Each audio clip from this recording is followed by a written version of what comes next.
down there with She the didn't know I was baby. getting ready to take This it one off. I laughed was that she was going But I took it so we could weird. see that Yeah. everybody could see that He she was did smoking. good. What I wanted to say, go down there with a, Yeah.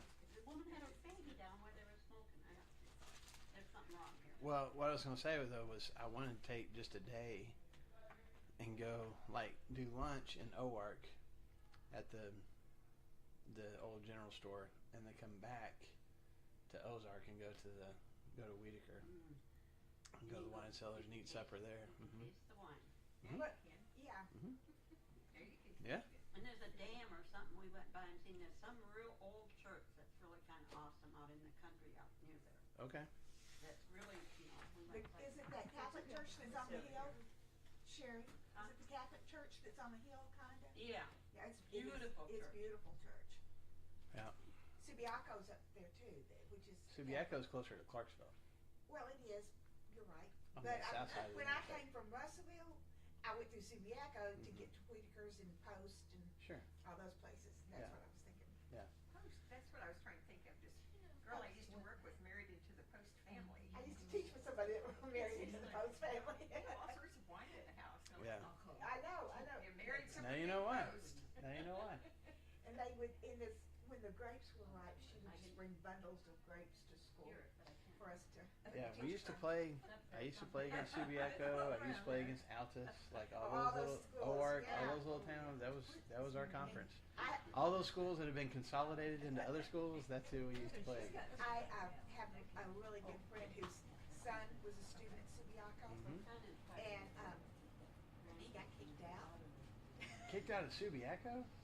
That's why you get sent to Subiaco, because you got kicked But out he got everywhere kicked else. out of Subiaco, and now he's a Catholic priest. Well, good for him. Lord works in mysterious Man, ways. it was, Subiaco was like that was It's almost kind of like parents to send their kids before they let them go to juvie. That was Well, I was gonna like say it's almost like a reform school. It but- was. No, he got kicked out of Subiaco.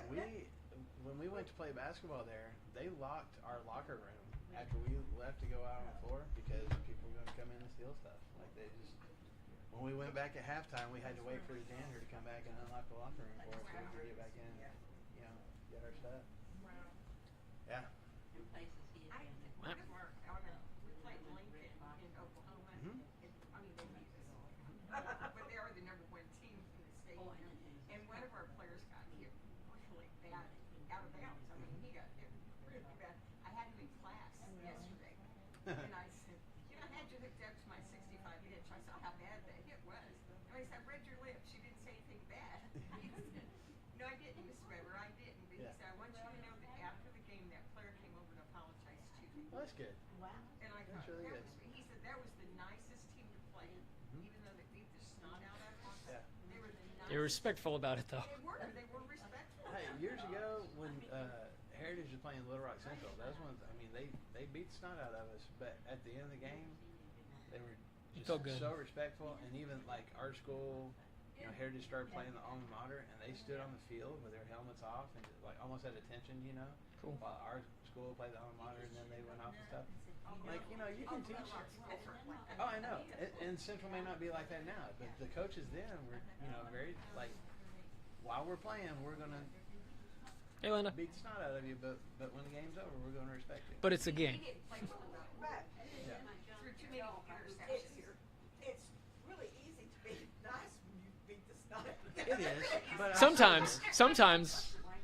But there's teams that I won't name. You them won't say 'em because out loud I'm not on gonna the say 'em out podcast? loud, no. But Christy and I still have heart feeling stories because of the way that the players acted, not just during the game. Because teenage boys are going to do stupid stuff. My own boys did stupid stuff on the field and on the court, but even afterwards, just the lack of sportsmanship, and it's coaching. It is. Like that's a reflection of coaching. So Parenting. Say what score you got. I won't say out loud. Nobody listen. I want to see. Anyway, all right. Oh, I'm thinking. I didn't realize, man, we gotta get going. I didn't realize what time it was. You were waiting for me. So yes, now that Linda's Now here, we that can she's start. here. We've been waiting. Holy cow. That's gonna have to be. I listened to the thing last week. And you gotta have a little bit. It's, okay. So Because I feel like whenever it's right last here. week you were like right here. Oh, okay. Okay. You should be all right. because sometimes it's like that. You're right here, and it's a whisper, and I'm like, wow. This mic though. Golly. I don't know why. Okay. Anyway. I'll get it closer. Okay. We left the book of Judges last week and just hit the first couple of verses of the book of Ruth, and so that's what we're going to jump into today. I don't know, just knowing us, I don't know if we get through the whole story or not, but I don't have enough notes because I said we're not going to get through it. So. Oh, well, look at you. All right. So, okay. Looking at the story of Ruth, we can just kind of go through the story, or we can read it. What do you want to do? We hadn't talked ahead of time about how we want to approach this story. I don't mind reading it and then being like, comments yeah, in there? where you guys can say, stop, hold on. Yeah. Okay. We can go do that. ahead. Hit it. Oh, Let's wow. do chapter 1 because it's Okay. not that long. Chapter 1's not that long. Sure. I'll scooch through those first 5 verses then of Ruth chapter 1, first 5 verses. In the days when the judges ruled, there was a famine in the land. So a man from Bethlehem in Judah, together with his wife and 2 sons, went out for a while in the country of Moab. The man's name was Elimelech, and his wife's name was Naomi. And the names of his 2 sons were Mahlon and Chilion. And they were Ephrathites from Bethlehem, Judah. And they went to Moab and lived there. Now, Elimelech, Naomi's husband, died, and she was left with her 2 sons. They married Moabite women, one named Orpah and the other Ruth.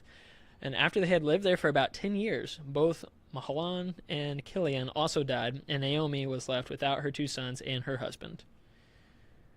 Which is kind of what we barely touched on it at the end of class last week. So. But I was startled by your stuff about Elimelech. Yeah. So if you missed that, like at the very end of class last week, I just pointed out we went through this whole study of the book of the Judges, and one of the key phrases in Judges is Israel had no king. And in the very next book, you read about this guy named Elimelech, whose name in Hebrew means God is king. And so, in the time of Judges, when there was no king, there should have been a king.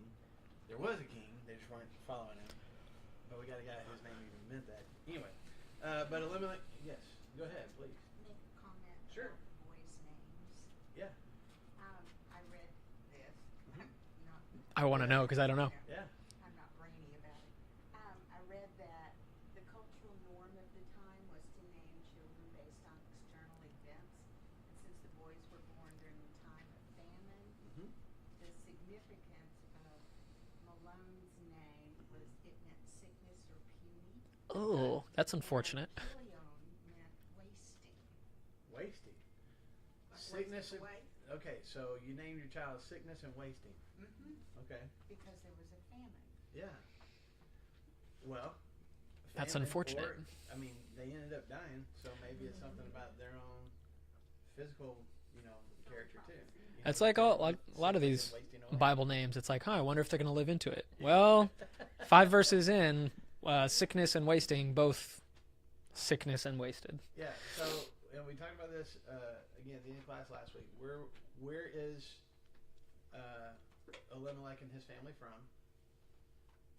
Judah. Okay, around the town of Bethlehem. And have been for generations. Yes. And then there's a famine that comes. There's nothing growing, so they head over to Moab.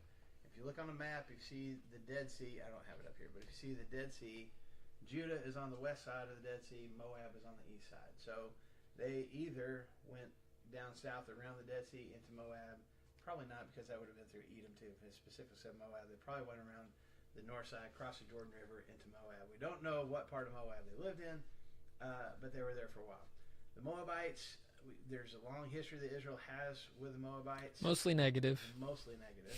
The Moabites attacked the Israelites when they were coming from Mount Sinai, when Moses was leading them. Which is not too far away in history. Right.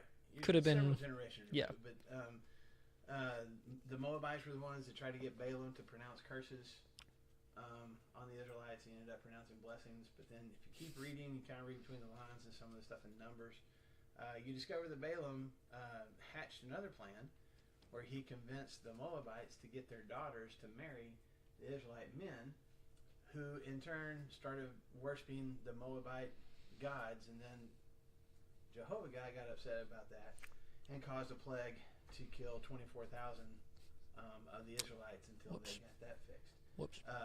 And then they ended up later on having a battle against some of these guys and the Midianites, and in the process of that battle, Balaam was killed. And so, as you keep moving further, we'll talk about. I'll talk about that a little bit more. So, there were Moabites that came in the book of Judges and attacked. Was it Eglon that was a Moabite? I feel like Yeah, was a I Moabite think so. with That sounds Ehud. right. So there's this constant tension between the two. And I will say this, just side note, doesn't really have anything to do with the story, but just kind of, in the whole soap opera of the Old Testament, the Moabites are descended from Lot. Does anybody remember who Lot was? Who was he? Abraham's nephew, okay? And when Sodom and Gomorrah happened, when God destroyed those cities, Lot escaped along with who? His wife for a minute. Initially, his wife and Oh, dang it. okay. Wife turned back when she wasn't supposed to. She's turned into a pillar of salt. He and his daughters escaped. What a weird- Basically to the mountains, living in a cave, and probably rightfully so. All they can see is smoke and fire and destruction. And so, in their minds, the world has come to an end. They're the only survivors. And if you read in Genesis, I mean, that's kind of the attitude that the daughters have. Yeah, it is. Different take on it. It I mean, is. that's kind of the way that they. It's an inference, at least. Yeah. Didn't he marry his daughters? Well, that would have been formal. That would have been formal. They thought there's nobody left. There's nobody left for us to have children with. So they took turns getting their dad Lot drunk, and they both slept with him and got pregnant. And The Bible does not condone this, but this is what happened in the Bible. yes, this was not sanctioned Yes. at all.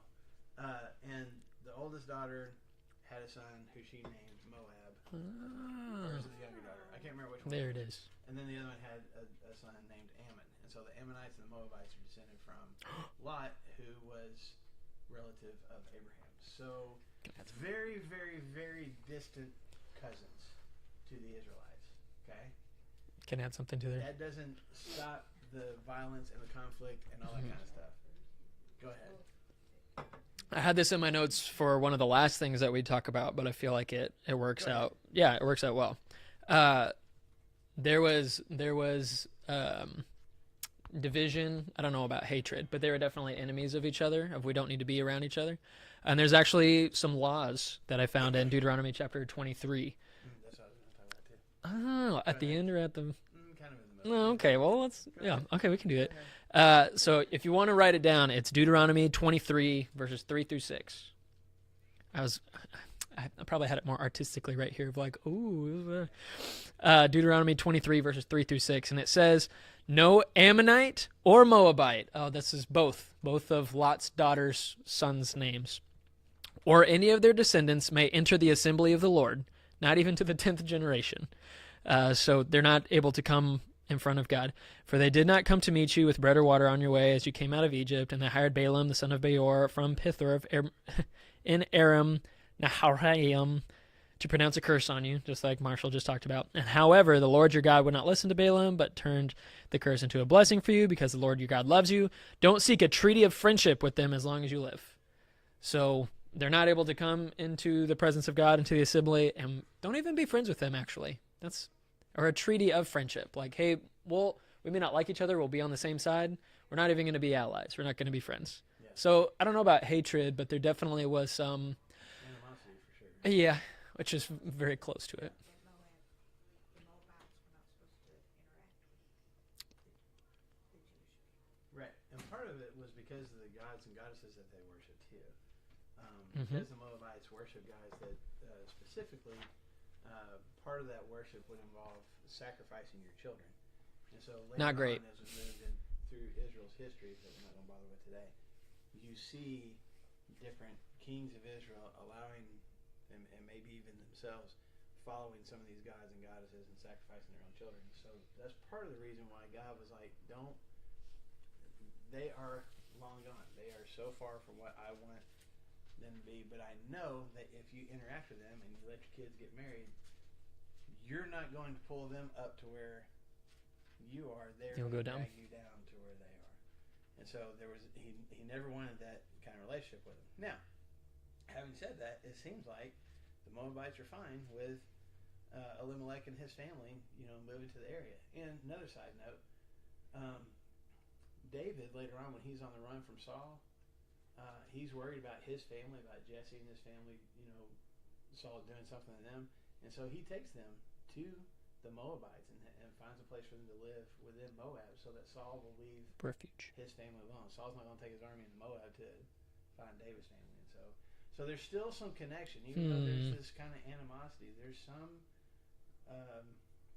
relationship at different times between at least certain Israelites and the Moabites. So anyway, they go to Moab. Elimelech dies. We don't know why. Maybe he was old. Maybe he got sick. Whatever it is, he dies. But she's got these two other boys, and they marry Ruth and Orpah. And then... Moabite women. Yes. Yeah, we're there. Okay. And then they died. Oh, they lived there for about 10 years. We talked about that. And they Yeah. didn't have kids. We don't know why, but they didn't have kids. Yeah, so never had sons, any kind of kids as far as we know. And then 10 years later, the two sons die. Okay? Which, this last note, if we don't know the rest of the story, what could be the fate of Naomi and Ruth and Orpah? Like, what could we imagine happen? They would become like beggars, or they would have no real life. Destitute, barren. Yeah, they're little hope for what could happen in the future. And I think verse 5 says that both, sickness and withering also died. And then my version says, and Naomi was left without her two sons and her husband. But in the ESV, which is what Linda's reading, it doesn't say Naomi. In the Hebrew, it doesn't say Naomi. It just says the woman. That's what. I don't know. Which I think is like, wait, no, she has a name. And it's like, her name means pleasant, which we're going to find here in just a second. Her name means pleasant, but now she's just the woman. Because she has no means in that culture, not just in Israelite, but Moabite. I mean, it's just kind of ancient culture at the time. For the most part, women didn't have the ability to provide for themselves. They had to have either a family member or A husband, or a son-in-law. somebody to take care of them and to provide for them. Most of them weren't able to do that for themselves. So she's stuck. So this is a bad situation. Things had not. They tried to get away from the famine, and things got seemingly worse when they got over to Moab. Okay, so let's go some more. Yes. Verse 6. I think we can read a lot here. Verse 6. When Naomi heard in Moab that the Lord had come to the aid of his people by providing food for them, she and her daughters-in-law prepared to return from home from there. With her two daughters-in-law, she left the place where she had been living, and she set out on the road that would take them back to the land of Judah. Verse 8. Then Naomi said to her two daughters-in-law, "Go back, each of you, to your mother's home. May the Lord show you kindness as you have shown kindness to your dead husbands and to me. May the Lord grant each of you that each of you will find rest in the home of another husband." And she kissed them goodbye, and they wept aloud. And they said to her, "No, we will go back with you to your people." But Naomi replied, "Return home, my daughters. Why would you come with me? Am I going to have any more sons who could become your husbands? Return home, my daughters. I'm too old to have another husband. And even if I had thought that there was still hope for me, even if I had a husband tonight and I gave birth tonight to two sons, would you want to wait until they grow up? Would you remain unmarried for them? No, my daughters. It is more bitter for me than for you, because the Lord's hand has turned against me." And at this they wept aloud again. So she decides to go home. They decide to go with her. We don't know how far down the road they get. There's no details on that. But at a certain point, she's like, "You know what? Y'all need to go home." Because why? Hey, I don't have a husband. I don't have anybody to take care of us. You don't have a husband, but you have the opportunity to get another husband. Y'all, I know it's been 10 years, but y'all are young enough that y'all can still get another husband. And if they stick with her, there's like a guilt thing too of like, I'm a burden to my daughters-in-law, so let me just cleave that right now so they can just be free from that. Right. Was she talking about them returning back to their original mother and original home? Yes. Where they came from? Yes. To go back, and that's what, again, we don't know how far, was she already in Judah by this point, or but somewhere on the road, she's like, "I need to go back home. Go back to their hometown, go back to where Mahlon and Killian found them in the first place, and try to get another husband that way." I don't know. It's kind of comical to me. She's like, even if I had more sons, you gonna wait around for them to get, Of age old and enough to marry? Like, That'd be no. breaking the law. yeah, what is this? So, And I don't think you have to correct me. I don't think did they have to stay with her? Like this says that they went. I don't think that they had to. no, this is their choice. Yeah. This is their choice. So there's something about. I mean, they were together for at least 10 years, right? So there's something about their relationship with their mother-in-law that is strong. I mean, they're from a different religion and a different clan, different people group, enemies, and she and Elimelech have provided something of a relationship with God or something like that, as we're going to find out here in just a second. Maybe it's her character, maybe it's her husband died, and then she's kind of taking over to has the courage to keep the family together, and then her 2 sons died, and she's still good. Yeah. And she's like, we're going to take this journey together. Like, there's something about Naomi where they're like, we could run and stay where we are right now, where they have hope, but they're going to stick with her regardless. It's a really good in-law relationship. Yes. Whatever, Yes. on both their parts. Yeah. Whatever, in that amount of time, there's definitely a deep feeling of affection that both of them have for each other. But she's like, y'all have got to go home. Don't come with me. Y'all need to go home. And she's got their best interest in mind. Yeah. I mean, she could have just had them keep going with her and figure out how to have, husbands when we get back to Israel or something. But she's like, y'all go back to what you know and the people you know, and it's really kind of compassionate on her part too. Mm-hmm. Don't worry about me. Y'all go take care of yourselves. Okay, let's keep going. Can I ask a question? Absolutely. If they had gone with her back to Judah, Mm-hmm. would the men there have married Moabite women? Ooh. Good question. There's something that is going to happen that we already know about. That's like, is that even okay? Is that kosher? It's were they supposed to? No. Could they have? Quite possibly. Yes, for sure. And did Yeah, they? but because that's what I said. That's what got Israelites in trouble multiple times, was marrying Moabite women. So it's not that it didn't happen. It probably wasn't supposed to.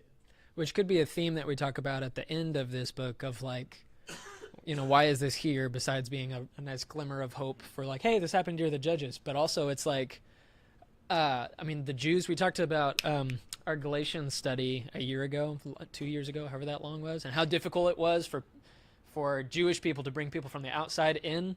And this is one of those stories where God's like, man, I've always been about that, bringing people from the outside into the inner fold. And that's kind of what ends up happening here. But spoiler alert, like Lou said. But, oh shoot, I hate being old. I had a question I was gonna ask.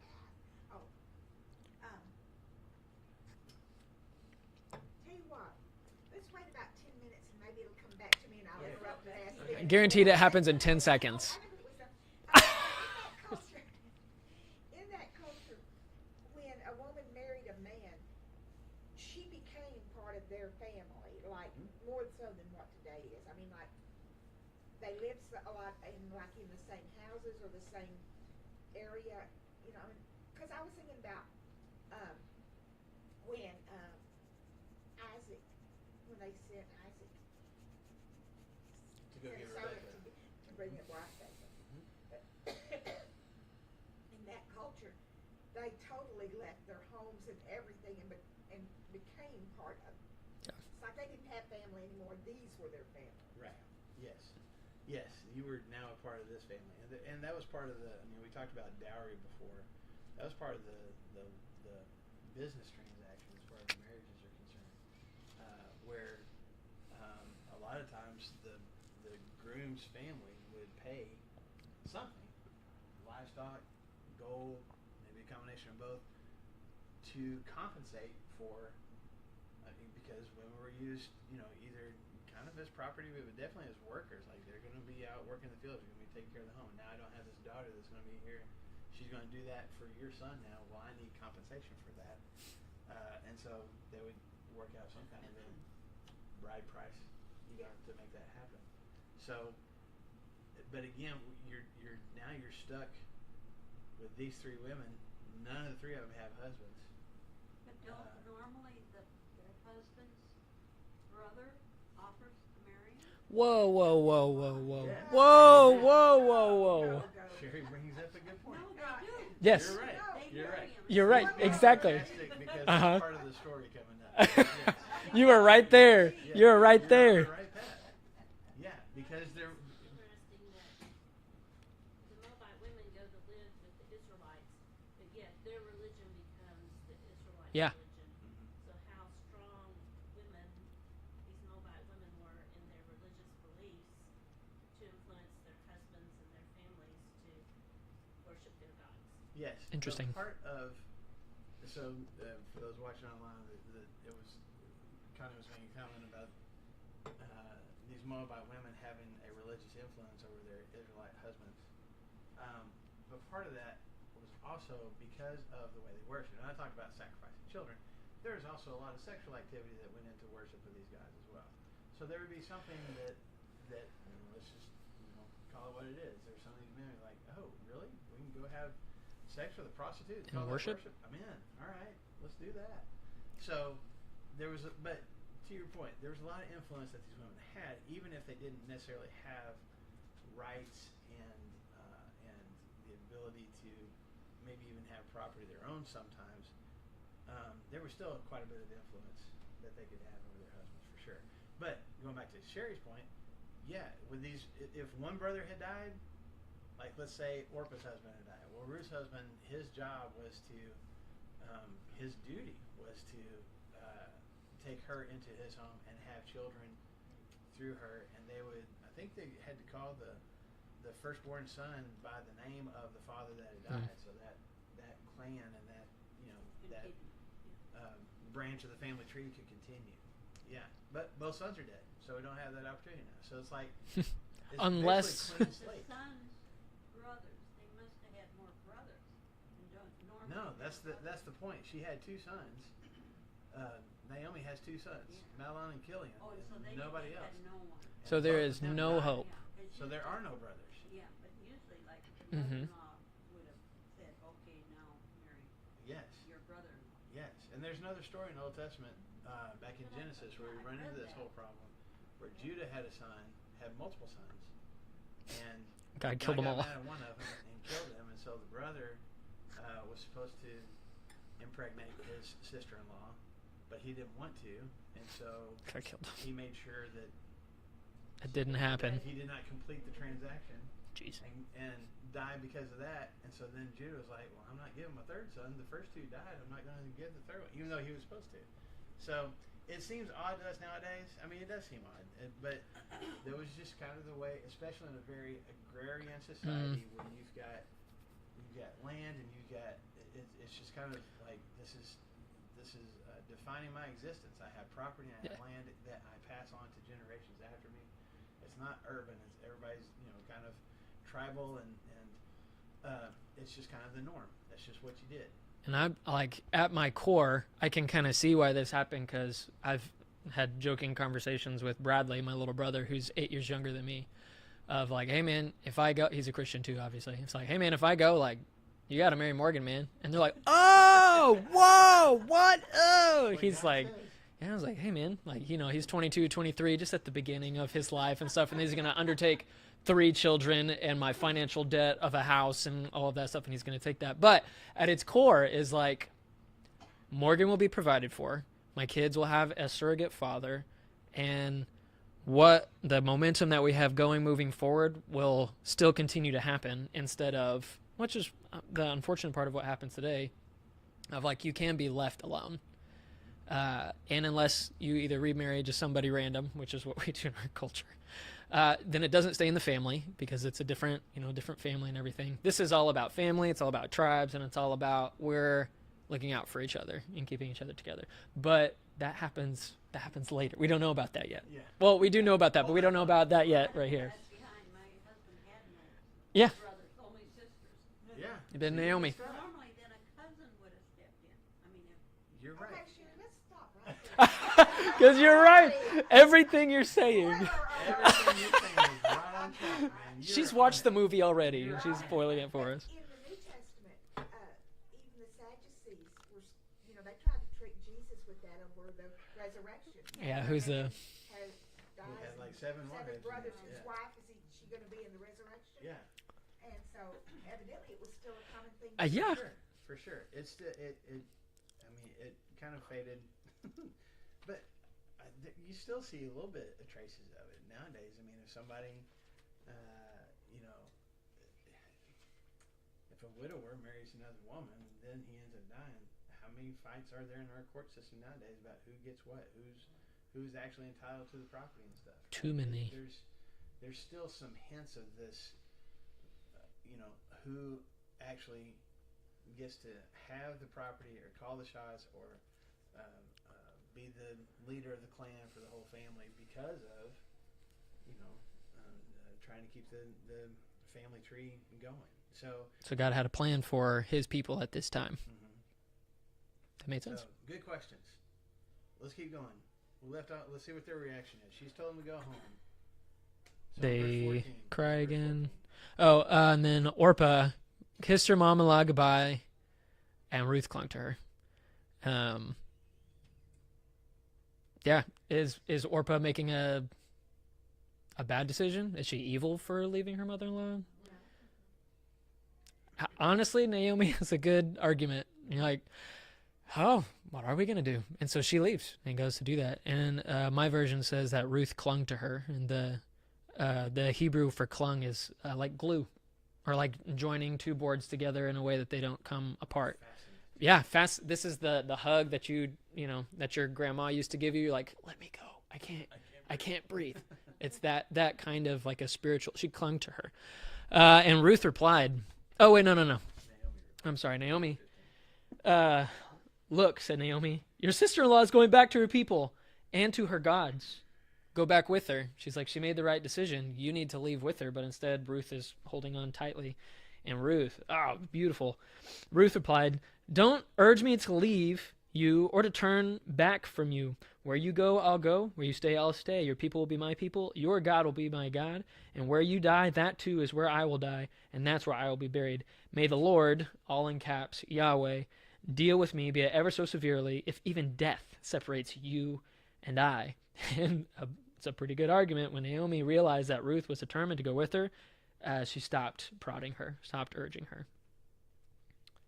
You're probably not old enough to realize that this is, back when I was a kid, this is an almost wedding, every wedding. Oh, yeah. It's still. Is it still used? I Yeah. haven't heard it recently, so. But everybody conveniently leaves out that it's a daughter-in-law talking to mom-in-law, not two people getting married. Which, sure, it's fun. Chris's wedding ring. Is it? Well, there you go. There's even a song. I've heard. Where you go, I'll go. Yeah. You talking about that one? No, not that one. Okay, because that's where you stay, I'll stay. This version says, if anything but death Mm. parts you and me, not even death. Yeah, mine says, if even death separates you and me. I don't know. But she is bound and determined. She's But clinging to her. Even just the way that she words it, like she is saying, "I'm done with the life that I used to have." Like Orpah went back to who? Her people and her gods. Her gods. I'm going back to the life that I once knew. I'm gonna go find another husband. And again, I don't think we should falter for that. Nope. And be like, well, Orpah's just a terrible person. Ruth's awesome. Ruth Yeah. is awesome. She asked her to But leave. Orpah's not a bad person. She's like going back to what she knows and was encouraged by her mother-in-law to do so. But Ruth is not just saying, I'm gonna kind of live in the same town, or we're still gonna be friends. Like she is saying, I am willing to walk away from the life that I know and the life that I have always known, and adopt the life that you know. I'm willing to completely change who I am because I want to stay connected to you, which is really impressive. And that's why we use these as wedding vows, because it's like, oh, that's insane. Yeah. And she says that to her mother-in-law of, I'm sorry, you can't, you're stuck with me. And it is a vow that she's making. I mean, you see this multiple times in the Old Testament. Somebody says, may the Lord deal with me, be it ever so severely. That's a common phrase of like a vow. I am Stuck. committed to this. I'm taking a vow here. I'm invoking God's name and Yeah. putting a stamp of finality on this. Yeah. Yes, ma'am. Were the Moabites a wealthy? People? Yeah. Sometimes. It's kind of like all these other nations. They would be powerful and they would have wealth and They had take over other kings and- countries, and then During this, I mean, would their families? they would have had to have been more wealthy during this time, because why did Naomi and her family show up in the first place? They had more. Yeah, Right. they had There's more. a famine where they're at. Things are not going well in Israel. And we've also seen, Israel's falling apart. Everything's on fire. Everybody's killing each other, and there's genocide, rape, and everything else. And so Moab doesn't seem to be having those kind of problems, and seems to have wealth and crops and things like that people needed at that time. So at least at this time, Moab's doing pretty good. Last thing I'll say just about this is that Naomi's like, hey, do what your sister-in-law, like you go ahead and leave back to your own people and back to your own gods. So what kind of okay, she's I think very depressed, as one would be, super frail and trying to figure out her life and all that. How much faith does she have in this Yahweh God? Because she says the Lord, how much faith does she really have in this God? Ruth or Naomi? Naomi, I'm sorry. But Ruth evidently had maybe taken Mm-hmm. some of the teachings of Mm-hmm. Ruth and Naomi and her husband Yeah. to heart, Mhm. because even though they were in Moab, it seems they stayed faithful to Jehovah. It seems that way. Yeah. Yeah, and so Mhm. she maybe accepted those teachings. Okay. Yeah. That's the only thing that's ever bothered me about using this in a wedding is it says your God will be my God, and I'm like, not necessarily. Wait, hold on. Not necessarily. Yeah, what are we committing to here? But she says, go back to, apparently, at least in her feelings, remember this, she may be talking out of her feelings and not necessarily out of what she truly believes. But she's like, if you come with me, it's going to be worse. If we go back to Bethlehem, God's place and all that, it's going to be worse. So just go back to your people and to your gods, and you'll fare better with their people and their gods, right? I can capitalize on more of that and just let's Yeah. keep reading, and then Yeah. I think there's another reason why we see this Don't about be a Naomi. sherry. Yeah, no, we're moving too fast. We're moving too fast. So I'm going to start in verse 19. Go ahead. The two women went on until they came to Bethlehem. When they arrived in Bethlehem, the whole town was stirred because of them. And the women exclaimed, "Can this be Naomi?" So, Mm. 10 years have passed, but also she's probably in, sackcloth. She's probably just in mourning because of Probably everything. thin. That she's lost both of her sons. She's lost her husband. Things are just bad, and she just doesn't even look the same anymore. From depression, from grief, from, I guess, poverty at this point.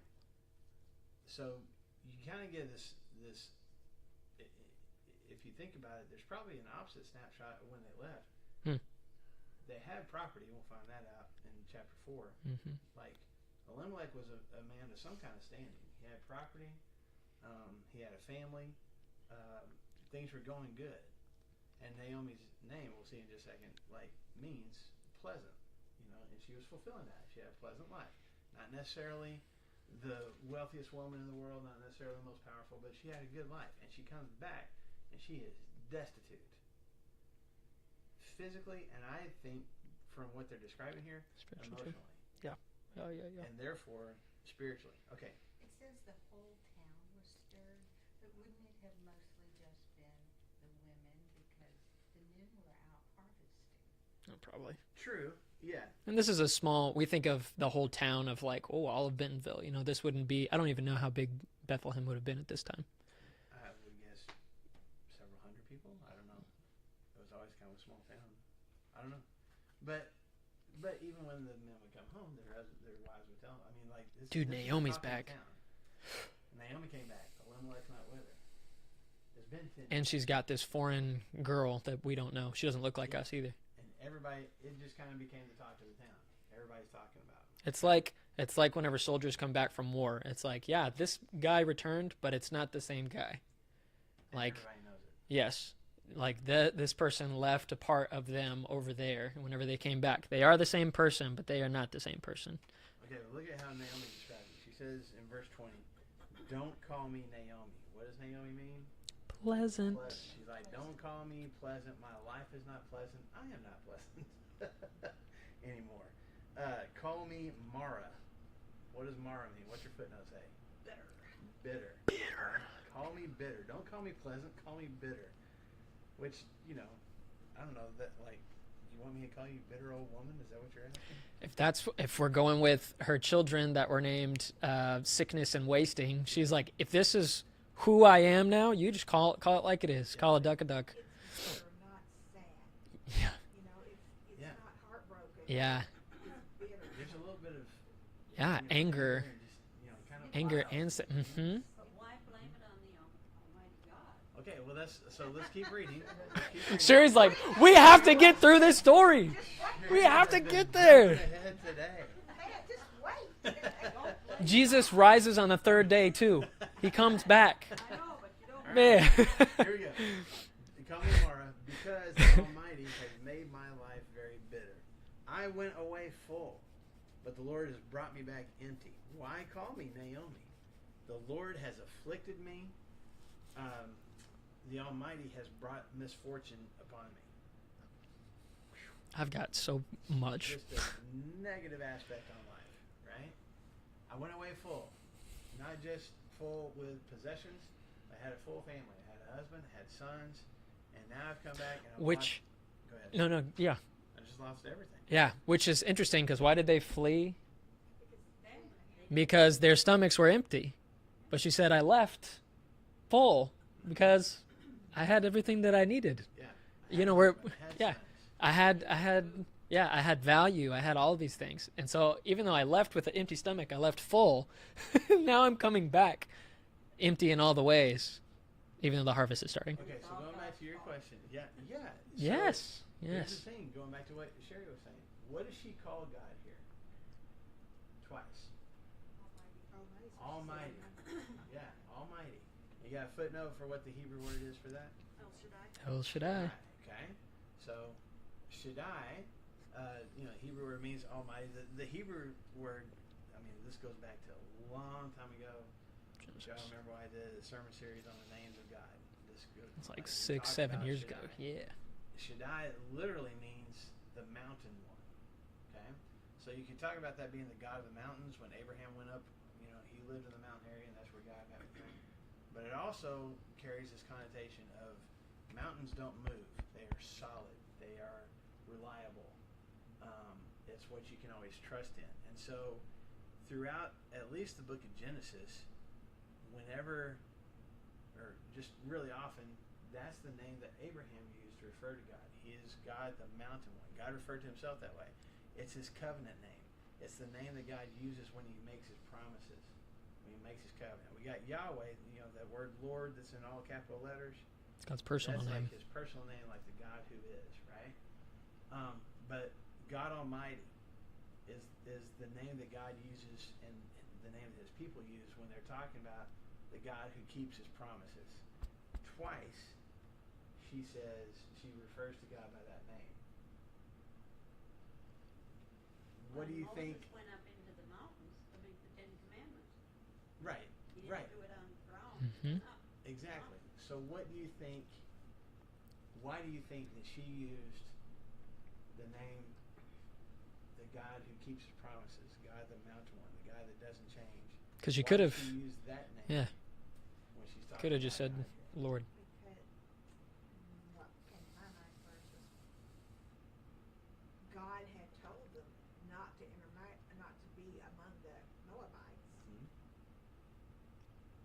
and yet they chose to go there instead of trusting God to take care. Evidently, the other people in Bethlehem survived that famine, so it's Yeah. like they gave up on God and went over there when God had told them, "Don't let your sons marry the Moabite women." Yeah. So, Don't associate with them. he had Don't let them promised marry. So his word had been, "I'm telling you not to do this," and you did it. Yeah. So there are It's like a consequences. consequence to it. Consequences. Interesting. So there's one way to look at it where God kept his promise. There's consequences if you let your sons marry these Moabite women. And so she may be looking at it as like, well, Ouch. I'm bitter. I'm not bitter at him. I'm bitter now. I'm experiencing bitter consequences because of the choices. Because that I made. the God who keeps his promises did keep his promise. Yeah. The other way to look at it, and I don't disagree at all. It's just another option. Another way to look at it is is really the exact opposite. God didn't keep his promises. He was supposed to take care of me. I'm part of his chosen people, and look at what has happened. I stayed faithful to him even while I was over in Moab. Taught my daughters-in-law about who are Moabite women about the Lord. Yeah, and yet what happened? God took away my husband. God took away both my boys. I don't have any money. I can't take care of myself. He was supposed to take care of me, And he did not. In verse 1, it says they went to live for a while. Mm-hmm. So apparently they intended to come back. Always intended to, yeah. Well, and she probably didn't have any say in them going in the first place. That's I mean, probably the true. woman, You know, it's not like today when you would discuss that with your wife. or If whatever. he, yeah, and we don't know, because if he was like, let's leave, Women were treated back then. He probably didn't even ask her. He probably just said, "We're leaving." pack our bags, babe. Yeah. We're gone. Oh, I mean, she does use the name Yahweh. You know, she says Yeah. the Lord, Yahweh has afflicted me. The Almighty has brought misfortune on me. So again, there's one of two ways you look at it. One is the way that you said, Lou, where it's like, well, I was warned, and God Tempted. kept his promise. Or you look at it the exact opposite. I've been faithful. God isn't God taking did care not of me. keep his promise. So you're thinking just kind of being sarcastic and calling Mhm. that? And but remember, The one who's word. supposed to keep his promises did, and I'm bitter because of it. She finds out that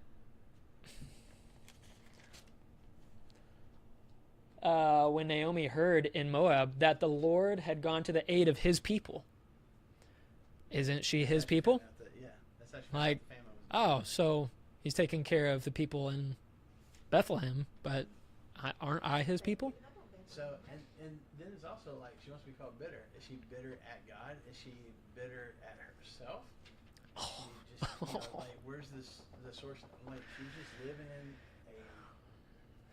a lifestyle of bitterness and anger and frustration. And my guess would be, it's probably a little bit of both. Yes, ma'am. But she didn't do anything, like Lou said, she didn't have a choice, so she really, what did she do that was so wrong?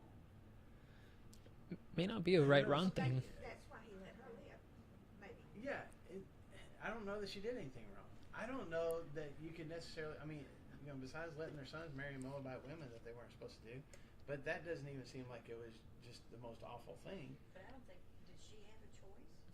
If they married because she's a woman? I mean, ultimately, it would be up to her husband to decide, but I'm sure she could have some influence. And she doesn't even blame. She said, "My husband brought this upon me." She just said, "We left. We left and we went." Yeah, I'm saying. Culture. Well, I mean, that's wrong. Yes. I think. But when she does have a choice, when it's just her and Ruth, she goes back to Yeah. Judah, back Mhm. to where she should have been in the first Hmm. when it was her choice. Right. There may have been no choice in the whole matter. I'm agreeing with you. So she, Just blame it all on the man. I mean, it's just It's always the man's Blame it on to the man who says God is king. so is she bitter because her husband took her and he died?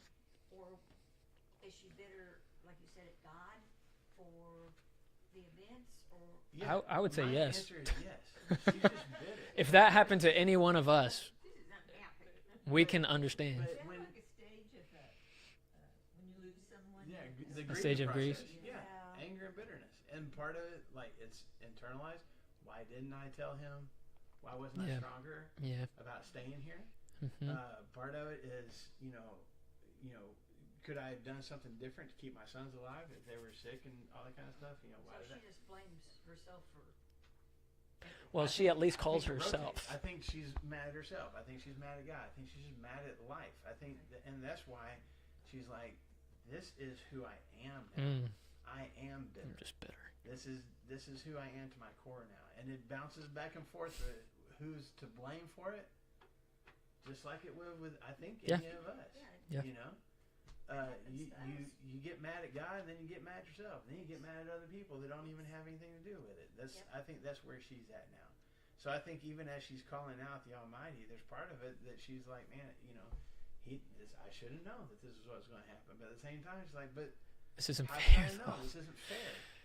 But I guess it is. But it's not. Just angry. That's what grief and depression is. As far as I know. She didn't have a choice? As far as I know, no. Okay. Yeah. Also, The Blue Letter Bible throws in Hebrews 12:11. No discipline seems pleasant at the time, but painful. Later on, however, it produces a harvest of righteousness and peace for those who have been trained by it. Yeah. so that leans more on where Lou is coming at of like, this is a punishment for breaking covenant. Yeah. And maybe that's because she does say it's the Lord that has afflicted me. Maybe she's looking at it as punishment, But again, I just think I look at this as just, she's like, don't even call me Naomi. I don't want to hear that name because I'm not that anymore. It's not just a name. It is who I am in my very core. I am now a bitter woman, which people already noticed. Can this be Naomi? This ain't the same woman that left. You can already tell it about her that she's bitter. Okay, and bless Ruth's heart for being like, yeah, I'll stick with you. Well, and that's the stinky part too of that. This is one thing I thought about of like,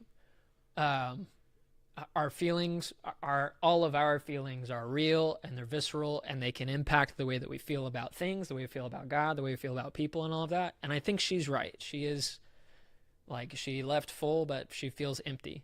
But as you know, if Ruth is actually clinging to her like glue and all of that, she comes back and she says out loud, I left full. Here's Ruth right next to her, but now I'm empty. Sorry. I don't mean you. No offense. I mean you, but like, I'm bitter. Not because of you, but like, and so I think it's just important for us to think about too, if like, Marshall capitalized in chapter 4, we find out that she still has land that Elimelech had. So she's not sleeping under the stars, which she could. She's at least sleeping maybe under the stars in land that is hers. And she has, I don't know, a daughter-in-law that has made what do we have? Pledged her undying loyalty to her till the death. But I'm empty. Like, both things can be true though, where she is overcome by grief and depression and bitterness, and still hard for her to even see, and she may know it, but like, I've still got hope, I've still got something, and I've got somebody who has pledged their life to me until I die. But not having sons. Yes. Even though she had sons. Yes. But if you didn't have a son, you were kind of looked down on anyway, second class. Mm-hmm. We see that from other stories in Yeah. the Bible of women that were barren and didn't have sons. Yeah. And So she has like a little bit of hope, but it's not the hope that's supposed to bring. Yeah. Christy talks about how she would have been awesome back in the Old Testament. Oh, we yeah, had yeah. 3 boys.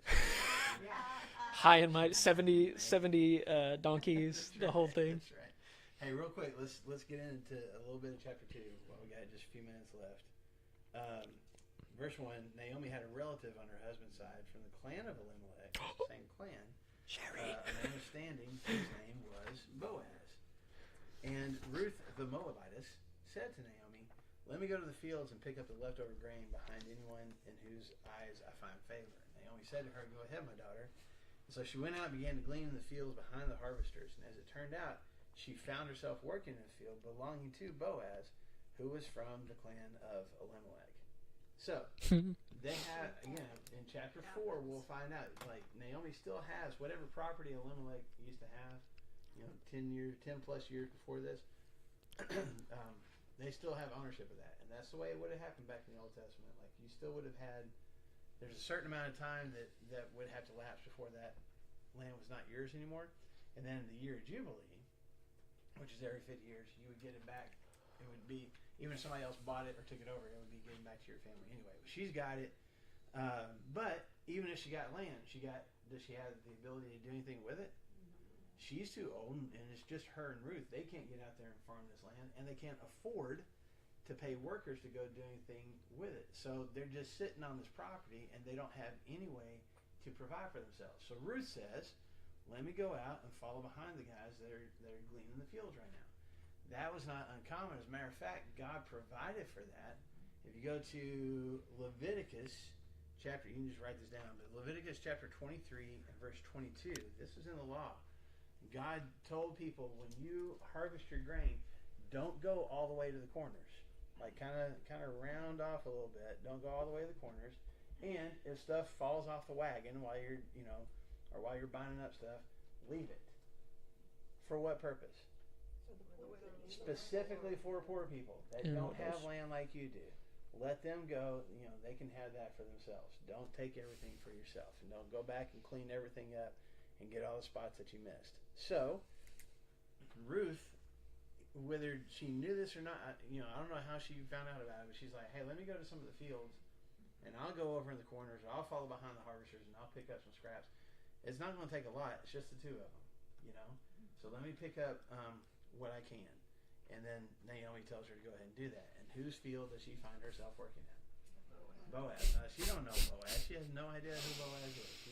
She's just going out to the field, and it just so happens. I love that. It just happened. Yeah. She happened to find herself working in a field that belonged to Boaz. Okay. And then Boaz is going to show up, and he's going to see Ruth and be like, oh, hello. Hello there, lady of character. Yeah. So we'll put a bookmark there and be ready to pick up more of the story of Ruth and Boaz next week. So anyway, I just think any final 2 cents worth about what we talked about today. That very last verse of chapter 1, it said, so Naomi returned from Moab, accompanied by Ruth the Moabite, her daughter-in-law. They arrived in Bethlehem as the barley harvest was beginning. And so I think you can take two things. Physically, the famine is over. The barley harvest is starting. Spiritually, the famine is over. Good stuff's about to happen. And then it's like verse 1 of chapter 2. Oh, my, there happened to be, oh my good, there's this relative, like Sherry's talking about. Wow. There's about to be a harvest. Mine says, as it turned out, like, it just happened that way. It's just so funny. So then we'll get to all the things next week that Sherry was already jumping ahead. And we don't have to talk about it because we can just say we talked about it. Talked about it last week. So, okay, thank you for the time today. We'll pick it up there next week. Thanks, Marshall.